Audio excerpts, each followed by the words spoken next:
Audio Jungle.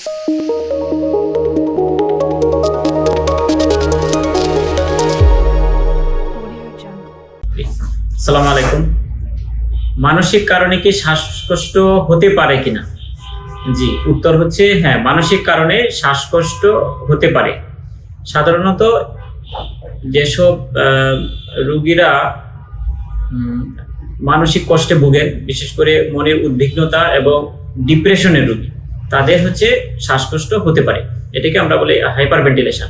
সেক্ষেত্রে তার ফুসফুসের কোনো রোগ নেই বা হার্টের কোনো রোগের কারণে শ্বাসকষ্ট হচ্ছে না, তার ফুসফুস ভালো আছে, হার্ট ভালো আছে, কিন্তু তার শ্বাসকষ্ট অনুভূত হচ্ছে। এটা সাধারণত আমরা বলি মনোদৈহিক রোগ। মনের অসুস্থতার কারণে তার সেটা শরীরের অঙ্গ প্রত্যঙ্গের মাধ্যমে প্রকাশ পাচ্ছে, সেটা হচ্ছে মনোদৈহিক রোগ। এবং এই রোগের চিকিৎসা কি? এটা চিকিৎসা হচ্ছে মানসিক রোগের ডাক্তার এবং বক্ষব্যাধি বিভাগের ডাক্তার অথবা মেডিসিন বিভাগের ডাক্তারের চিকিৎসাধীন সে থাকবে। সাধারণত প্রথম কাজ হচ্ছে রিঅ্যাসুরেন্স দেওয়া যে আপনার বড় কোনো রোগ ব্যাধি নাই, আপনার শ্বাস ফুসফুস ভালো আছে, হার্ট ভালো আছে।